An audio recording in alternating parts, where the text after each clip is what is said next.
बहुत बड़ा सवाल है ये। भारत के आईटी सेक्टर का क्या होगा? सर्विस प्रोवाइडर्स जो बनकर के हम लोग बैठे थे, वो तो एआई एक सिंगल प्रॉम्प्ट पर कर दे रहा है, और एआई के सिंगल प्रॉम्प्ट पर कर देने से भारत का बाजार कहां जाएगा?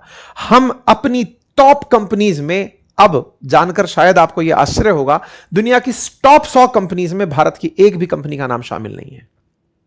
केवल एआई की बात नहीं कर रहा, मार्केट कैप के आधार पर दुनिया की टॉप 100 कंपनीज में भारत का नाम नहीं आता, भारत की एक भी कंपनी का नाम नहीं आता। कारण हमने एआई को छोड़ दिया, वो ट्रेन निकल गई। अब हम कितना दौड़े, कहां पहुंचे, आज के सेशन में जिक्र है। चर्चा इसी कारण से हो रही है क्योंकि जिस एआई को आपने खबरों में सुना, जिस एआई के ऊपर चर्चाएं आज की जा रही हैं, दुनिया 10 साल पहले अर्ली मूवर एडवांटेज ले चुकी है। भारत के बाजार के अंदर स्टॉक मार्केट जो है 10.6% की गिरावट दर्ज किया, यह अपने आप में बड़ा नंबर है। बड़ी मात्रा में विदेशी निवेशकों ने भारतीय बाजार से पैसा निकाला। आज भी बाजार अगर कहीं टिका हुआ है, आप आंकड़ा देखें कि मई के अंदर 27,000 करोड़ रुपए विदेशी निवेशकों ने भारतीय बाजार से निकाल लिए। 2026 में 2.2 लाख करोड़ रुपए भारतीय बाजार से निकाले गए हैं। रिकॉर्ड स्तर पर भारतीय बाजार से पैसा निकाल रहे हैं। अभी भी बाजार जहां खड़ा है, उसके पीछे का कारण भारतीय घरेलू निवेशकों का निवेश करना है। इंडिया के जो डोमेस्टिक इन्वेस्टर्स हैं, उन्होंने डिप को परचेज करके इसको फ्री फॉल होने से बचाया हुआ है।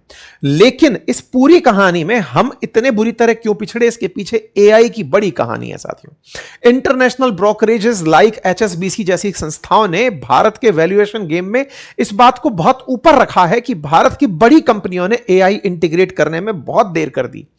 एआई पावर्ड जो इक्विटी बेंचमार्क है, वो 78% और 42% इस साल रेस्पेक्टिवली रहा है साउथ कोरिया और ताइवान के अंदर। यह दर्शाता है कि कंपनीज ने साउथ कोरिया में अगर एआई इंट्रोड्यूस किया था तो उनकी वैल्यूएशन 78% तक ऊपर गई, ताइवान के अंदर 42% तक ऊपर गई। बेस्ट परफॉर्मिंग एसेट 2026 के अंदर अगर दुनिया में कहीं के रहे हैं तो साउथ कोरिया के स्टॉक का नंबर आता है 99.5% के साथ ग्रोथ दे रहा है। इसके बाद में ऑयल आता है, जिसमें $60 प्रति बैरल का ऑयल अब 120 के करीब बिक रहा है, $100 के प्रति बैरल के आसपास बिक रहा है, तो मार्केट में भाव दिखाता है। ताइवान का स्टॉक आप जानते हैं, सेमीकंडक्टर के चलते, सेमीकंडक्टर एआई की सबसे जरूरी संस्था के चलते ये 47% हाइक पर चल रहा है। इवन और दुनिया भर के इमर्जिंग मार्केट बहुत तेजी से ग्रो कर रहे हैं। यूएस स्टॉक तक, जो कि वर्ल्ड की टॉप इकोनॉमी है, जिसके अंदर ग्रोथ बहुत तेजी से आना बहुत मुश्किल होता है, वो तक 8.9% के हिसाब से ग्रो कर रही है। गोल्ड 8.4% के हिसाब से ग्रो कर रहा है। ये वो एसेट क्लास है, उनमें साउथ कोरिया और ताइवान सबसे ऊपर चलते हुए दिख रहे हैं। कारण क्योंकि इन्होंने अपनी टॉप कंपनीज में एआई इंटीग्रेट किया। सैमसंग जैसी कंपनी जब साउथ कोरिया की पहचान बनती है तो एआई पर वो दबाकर इन्वेस्टमेंट कर रही है कि नहीं, हमें एआई को आगे लेकर चलना है। लेकिन भारत के केस में भारत की किसी भी कंपनी ने इसे प्राथमिकता ही नहीं माना। हमने आउटराइटली डिनाई कर दिया कि हम तो सर्विस प्रोवाइडर हैं, हम तो दुनिया को सर्विस देते हैं। हालत क्या है? भारत टॉप 100 कंपनीज रखने वाले वर्ल्ड के अंदर शामिल नहीं है। यह दुनिया का लिस्ट है जिसमें कभी 2025 में रिलायंस इंडस्ट्रीज का भी नाम आया करता था, वो भी अब 105 पर पहुंच गई है। एचडीएफसी बैंक का 97 नंबर पर रैंक आया करता था, आप सोचिए ये 190 नंबर पर पहुंच गया। आप कहेंगे बैंकों को इससे क्या लेना देना? एआई सबको परेशान करा पड़ा है। एआई की वजह से बैंकिंग हो, तमाम चीजें हो, बहुत सी चीजों का इंपैक्ट सीधा सीधा आ रहा है। भारत में इन्फोसिस जैसी कंपनी 590वें पायदान पर खड़ी हुई है, जबकि वहीं दूसरी तरफ अमेरिका की वो कंपनीज जो चिप बना रही हैं, एआई मॉडल्स बना रही हैं, वो तेजी से वैल्यूएशन लेकर आगे बढ़ रही हैं।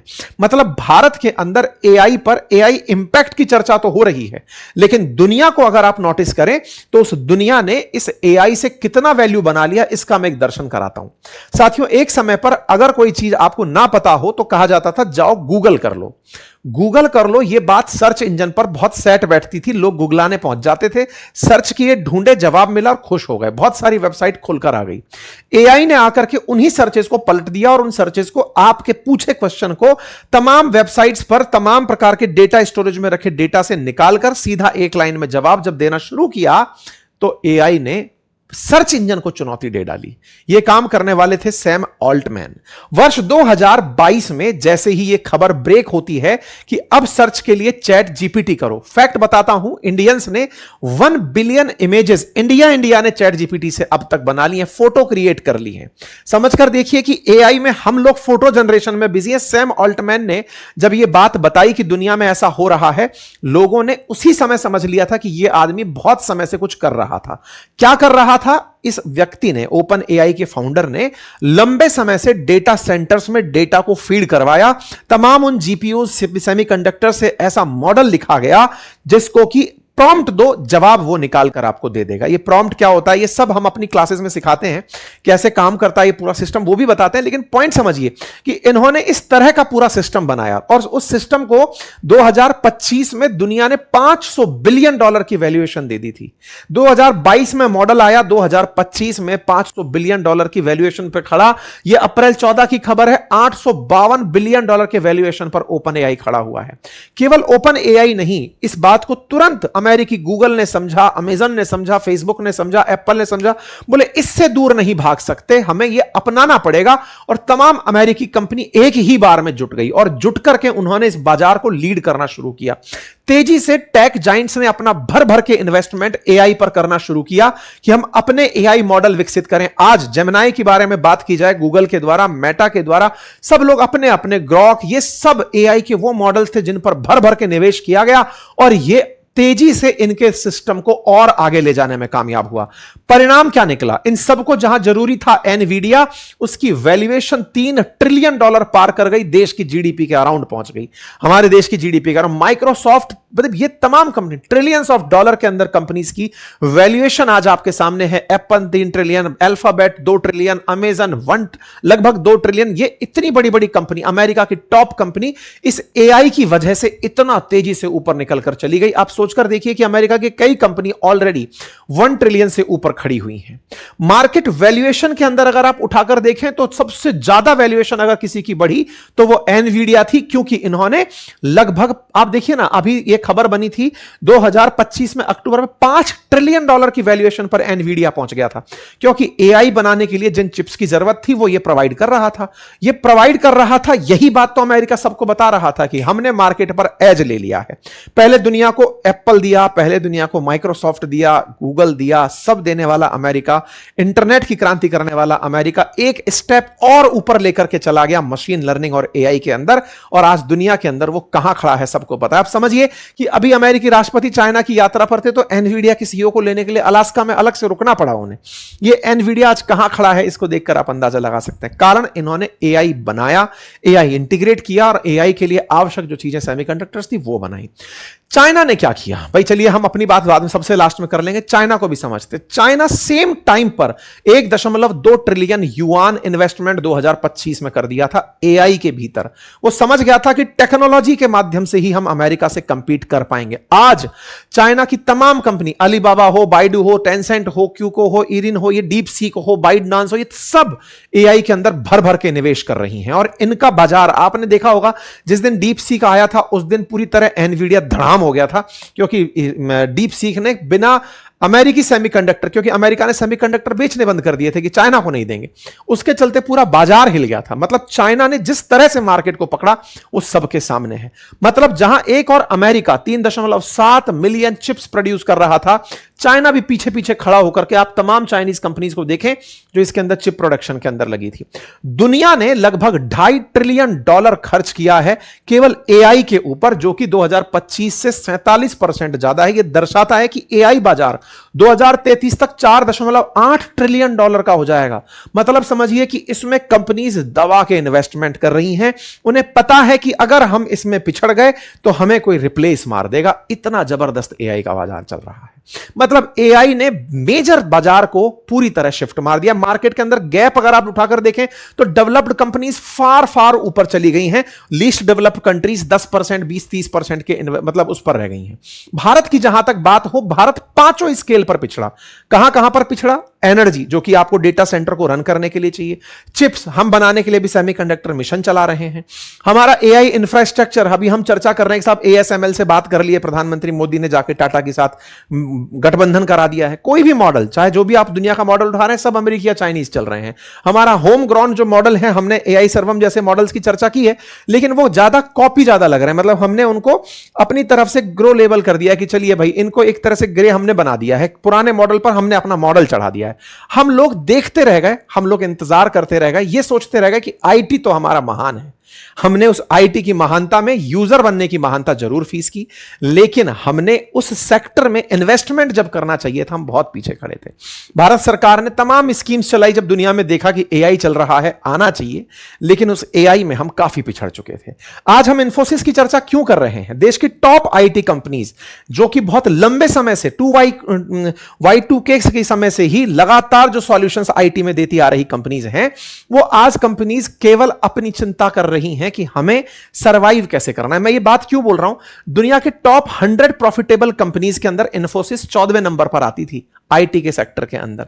इन्हीं आईटी के मालिक जो थे, इन्फोसिस के मालिक नारायण मूर्ति, 2017 के अंदर इनसे पूछा गया था कि आप आईटी के बारे, एआई के बारे में क्या सोचते हैं? तो इन्होंने उस समय कहा कि दुनिया जो है वो ज्यादा ग्रीडी हो रही है, एआई को लेकर के ओवर हाइप्ड है, ऐसा कुछ नहीं है। इस बात को लेकर के इनकी अपने ही टीम के एक व्यक्ति के साथ बहस भी हुई थी। इन्होंने कहा कि साहब, आईटी सेक्टर के अंदर हालात कठिन है, आर्टिफिशियल इंटेलिजेंस और ऑटोमेशन बड़ा खतरा नहीं है, ये इन्होंने मानने से इनकार कर दिया था। उस समय इन्होंने इसको एकदम इग्नोर करते हुए लोगों को 80 घंटे काम करने की सलाह बाद में भी दी। इनका वो दर्शाता है कि इन्होंने कितना दूर तक का देखा था। इनके बकायदा प्रबंधन में एक व्यक्ति हुआ करते थे, विशाल सिक्का, जिनके साथ इनका इस बात पर डिस्प्यूट हो गया था। इस तरह की मीडिया रिपोर्टिंग्स हैं।